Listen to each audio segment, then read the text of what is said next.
Good morning, everyone. Welcome back to Topher Drives. It is 9:05 in the morning, which can only mean one thing.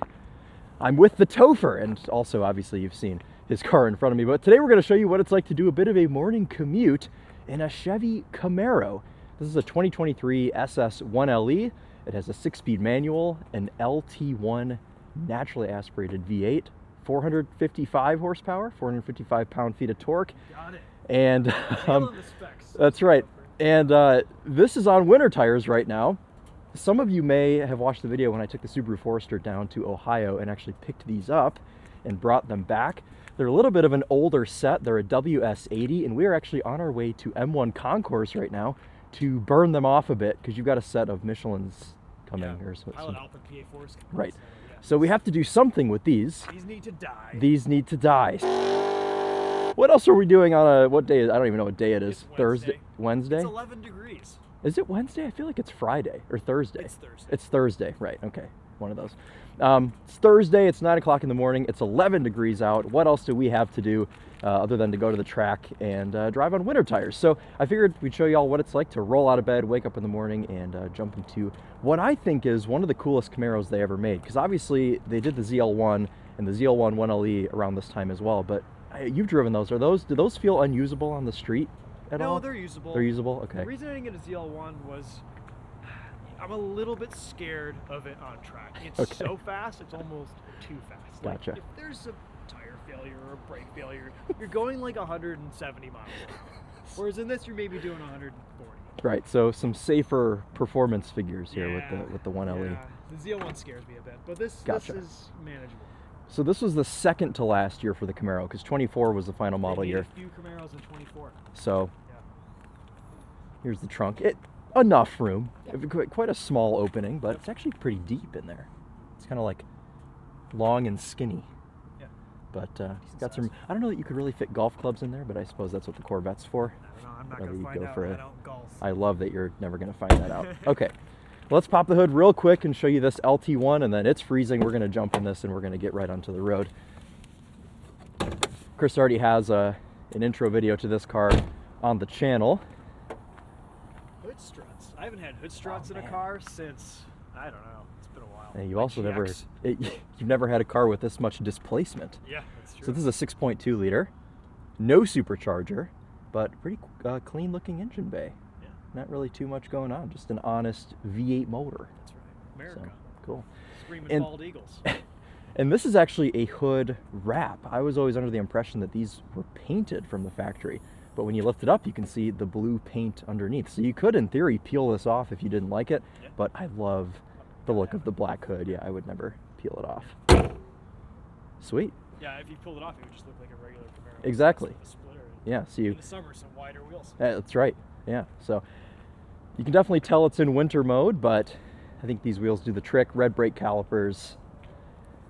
Cool. I've always liked the Camaro, so excited to spend a little bit of time in one. I did drive this the other day, so a little bit of a spoiler alert. This isn't like super raw first impressions, but I drove it for like 5 minutes, so still be able to give you some decent first impressions. So let's go ahead and hop in, and we'll fire it up. This has the Alcantara Recaro seats, and this also has whatever option group gives you the heated seats, heated steering wheel. 2SS. 2SS. Nice and simple, easy to remember. You've got this fully in winter mode. You've even got some Husky all-weather mats in here. All right. Friend who I bought this from had it pretty much ready to go. Even had mud flaps on it. Wow. Yeah. Proper stuff. Do anything.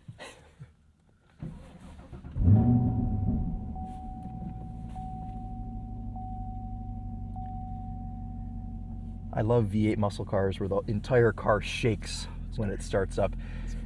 It's so funny because, like, knowing you over the years, there's been 3 cars that you've talked about. Yeah. The Honda S2000, Yeah. the Honda Civic Type R, Yep. and the Camaro SS 1LE. And this is the 3rd one you finally checked off the list. I have the So, perfect, I have my perfect that's garage. it. Yeah, I have like zero desire for anything supercar. Porsches are out, unobtainium now. Right. They've just gone sky high. Yep. And this is it. This is all I need. This is all you I'm need. good. Yeah. So, So if I'm not happy with this, I just need to go find another hobby. I guess so. Maybe golf.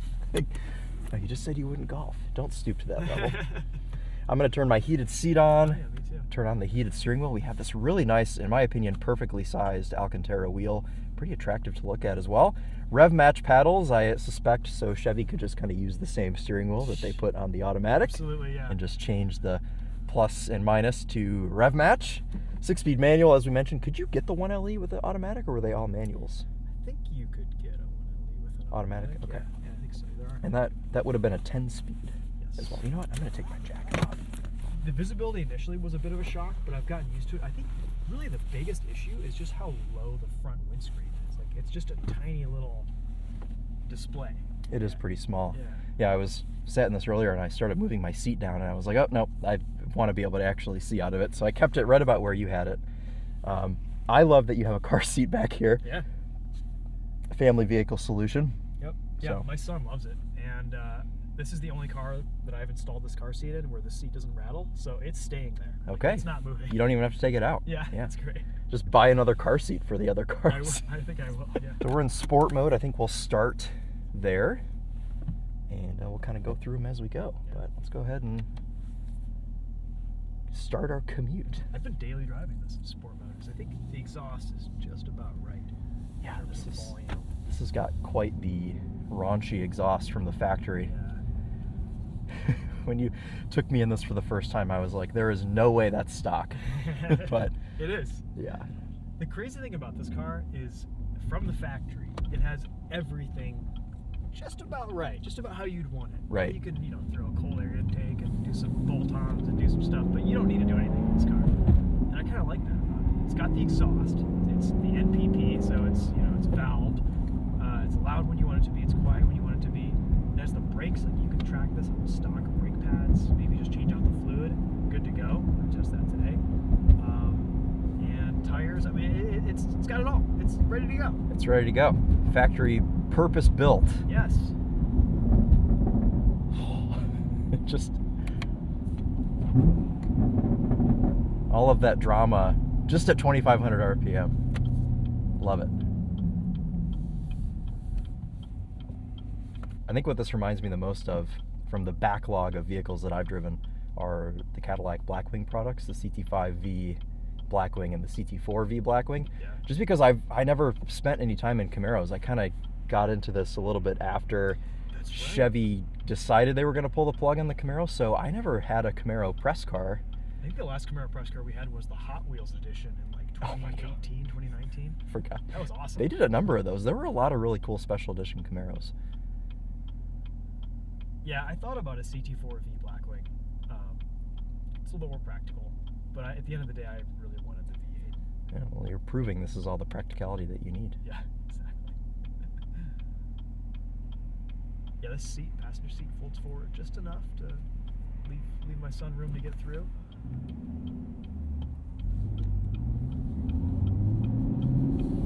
Family car.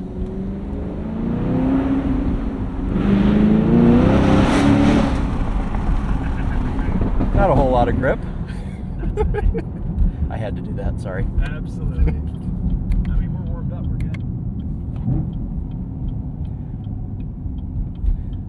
Honestly, I do like the quick access to these rev match paddles, It is really because nice. you do sometimes want to do it yourself. I like not having to go through 7 menus like I do in my Type R. Right.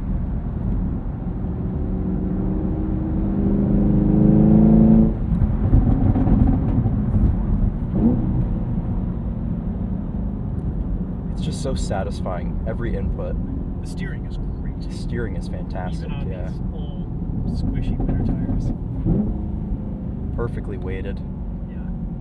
And a thin spoke wheel, too. I mean, That's the right. wheel on this doesn't feel like any other wheel from General Motors. No, it They all doesn't. have this kind of same, like, weird, awkward, thick shape.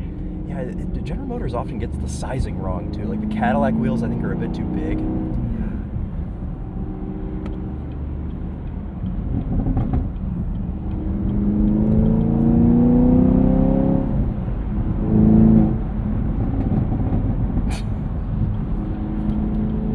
Good shifter, too. I mean, I've always thought this is a little bit notchier than the Cadillac feet products. It definitely is. I think because they probably still want to keep somewhat of a luxurious feel to the Cadillacs. I think I prefer the way this feels. And you still feel like you can slam gears in this and it's not going to fight you. Yeah, I think back to back, so the ZL1 is a little bit smoother, like the Cadillacs. Yeah. And this is a little bit notchier for some reason. Maybe that's just the choice of transmission, actually. I honestly prefer the ZL1 and the Cadillac shifters a little bit to this, but this is still fantastic. And it does smooth out a bit as the transmission warms up. Gotcha.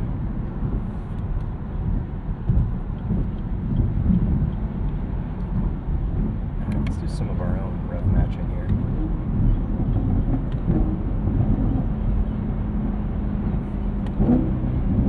It's pretty easy to do yourself. I mean, so easy, satisfying.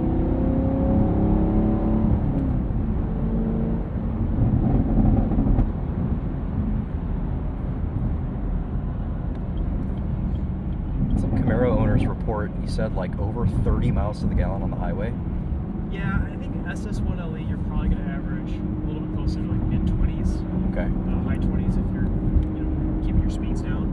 But yeah, this LT1 is pretty efficient on the highway in 6th gear. I mean, it just kind of putts along at a couple thousand RPM, if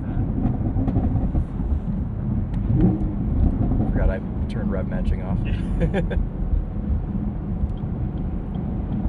Yeah, I mean, my buddy Mike, who I bought this from, he basically used it as a commuter, as on an hour-long drive to Lansing. So it was 100% highway.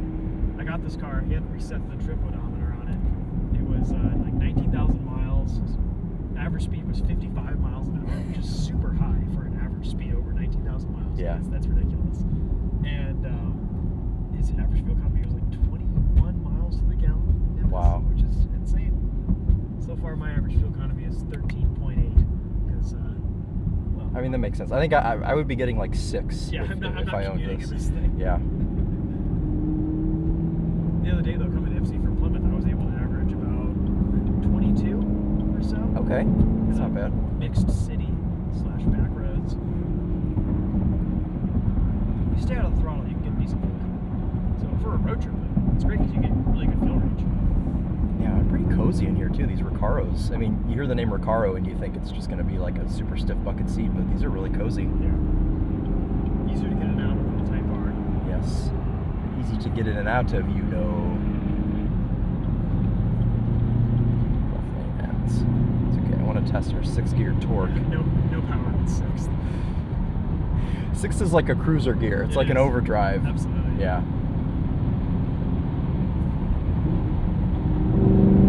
There's the torque in 5th.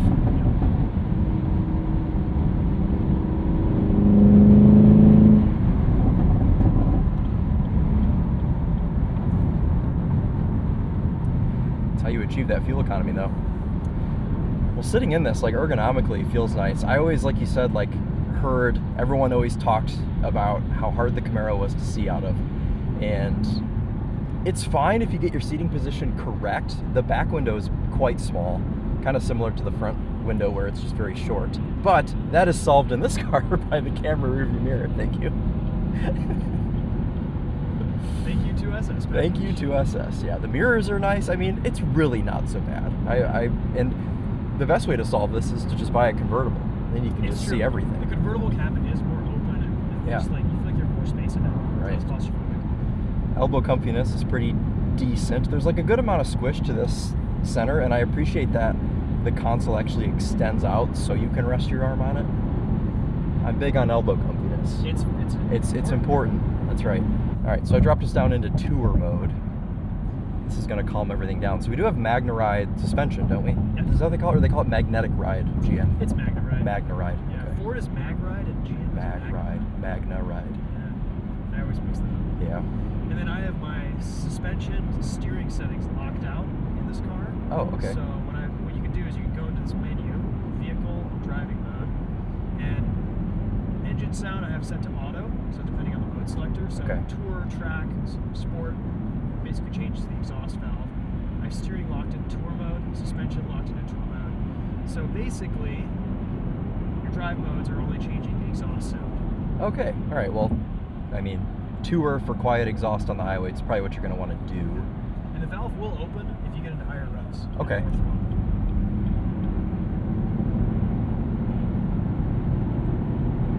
honestly, even though 6th is overdrive, like, you don't have to downshift to be able to get up to like 50 to 70. No.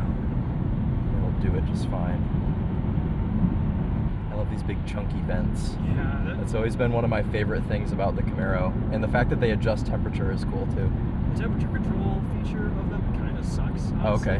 Like, it doesn't always work. You kind of have to click it a couple times to get 1 degree out of it, but it is cool. It is neat. It's just a cool little quirk. Yeah. Brake pedal feels fantastic. Yeah. A lot of bite really high up. Nice hard block of wood. Yes, Under, but that's yes. what you want. As far as driving this as a manual goes too, it's got somewhat of a heavy clutch, but it's not to the point. Thank you, Jeeves. But it's not to the point where it's like a nuisance to drive. I think as a daily driver, you'd be totally fine. And even someone that's a little bit newer to a manual transmission, I think would be fine in this car. Yeah. The visor's actually pretty adequate. Yeah. Yeah, because the windscreen is like a little slit. Yeah, I guess it doesn't have to do much. There's not much windscreen for it to cover. I've never been in a tank, but I imagine this is kind of what it would look like, looking out of the little holes. I just watched that episode of Top Gear the other day where they go to the military surplus store and they buy a bunch of tanks and knock houses down. Yeah. Okay, I'm gonna go back into sport just so I can hear more things. Sport is more entertaining. We try track too. Yeah, should we try track? I mean, you said this is only really adjusting our exhaust right now, right? I don't even really notice that much difference between throttle tuning. It's so linear in all the Yeah. modes that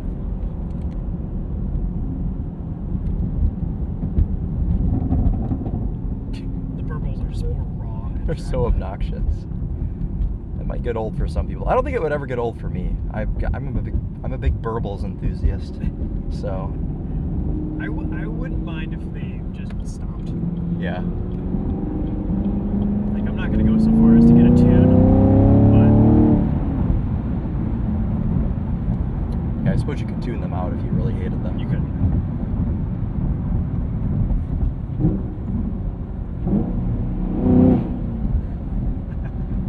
That's just what you do. That's just what you do. Yeah.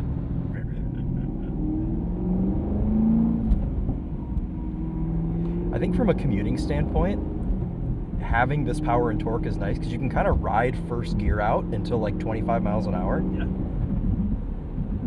Or you just start in third. Yeah, or just start in second or Because the third.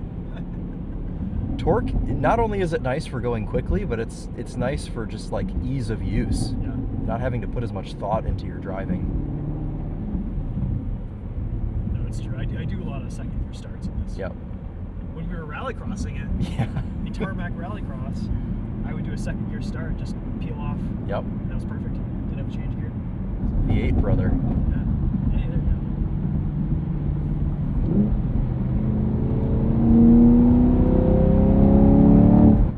I just love V8s. That's my takeaway. I love Yeah. V8s. There's something about the resonant frequency of a V8 when you're just It is. cruising around. The tone, the sound, the feel, the rumble. It just kind of, I don't know, it makes you happier. It resonates with us specifically. It's like we were built to resonate with it. I guess so. I don't know. Yeah. I just like the sound. Yeah. You forget how important sound is in a car when everything now is just a four-cylinder. Like that. sounds like a Yeah, vacuum cleaner. or a 1,000 horsepower 0 to 60 in 2-second electric car. Yeah, and I like having no sound too. That's great. The silence is Okay. glorious. But I don't know, there's something about having a V8 that's just nice to live with, nice to have that. Yep. It's your background noise.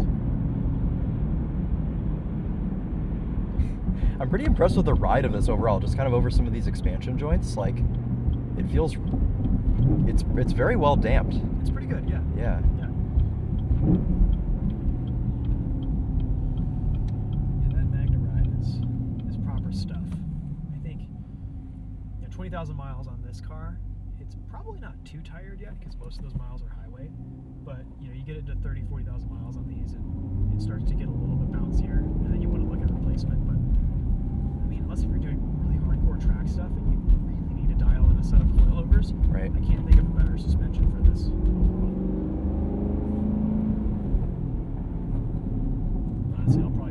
in with factory Magnum dampers one time. At some point, yeah.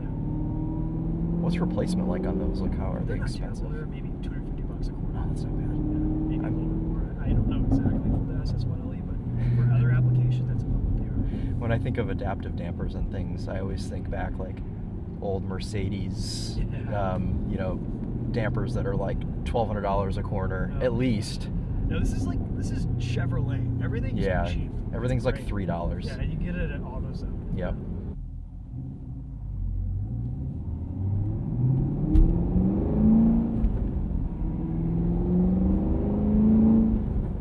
More snow out here.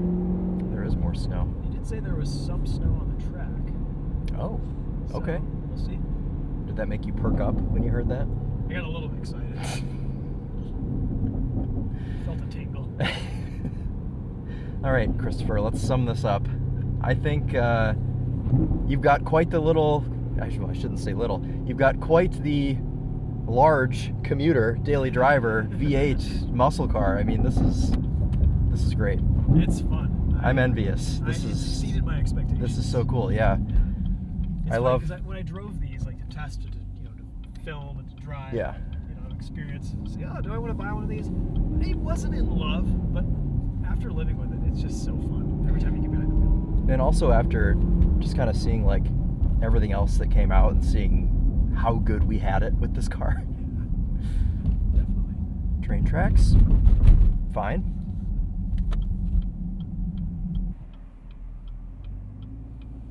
Yeah, I think ultimately, if I'm being honest, this is the replacement for the BRZ. And it's more raw, it's more engaging, it's faster. You can do burnouts on demand. Mm-hmm. I'm not going to lift this and rally it, Yeah. even though you've you've already rallied it, yeah. It's the most Topher thing ever. You bought it and then like the same day went to a rallycross. No, maybe if the Magnum ride does go out, see, you can get lift kits for these. Yeah. People put like donk wheels on them. Oh, Big, right. 25-inch rims, and you just get one of those lift kits, throw 35s on here, and you're in good shape. Alrighty, guys. Well, as the gates to M1 Concours open In dramatic fashion. in festive fashion, that's gonna wrap it up for us in the Topher's Camaro SS1LE. Am I going that way? Go straight. I'm going straight. To the left. This gate should be open for us. Yeah, it's a good time. An overall nice package, and it's sad that Chevy pulled the plug on this. I hope it comes back, but I don't hope it comes back as anything other than something very similar to this. It's gonna be is what I like should say. A plug-in hybrid Oh, iykyk four-cylinder. no. Well, I've been comfortable in this, little to no fatigue. We got probably over 18 mpg considering this did idle for a little bit this morning, so close to 20 miles to the gallon on our commute this morning, lots of highway, some stop and go, easy to drive manual transmission. I mean, I'm comfortable in this. I can see out of it okay at 5'11". Like I'm fine. It's we do. I would love to road trip this. I think that would be a really, really good time. So.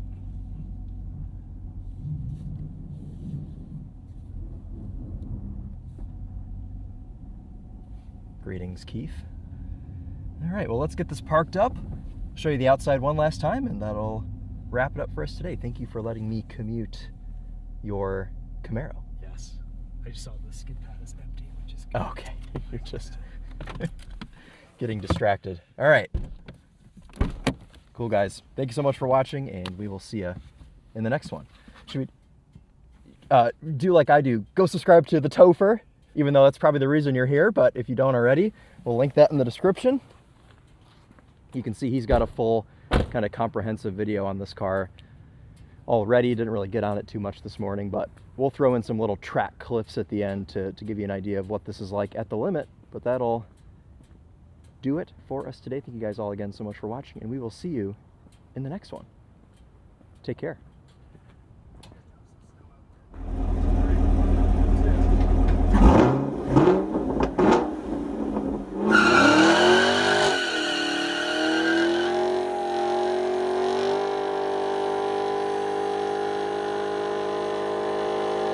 it.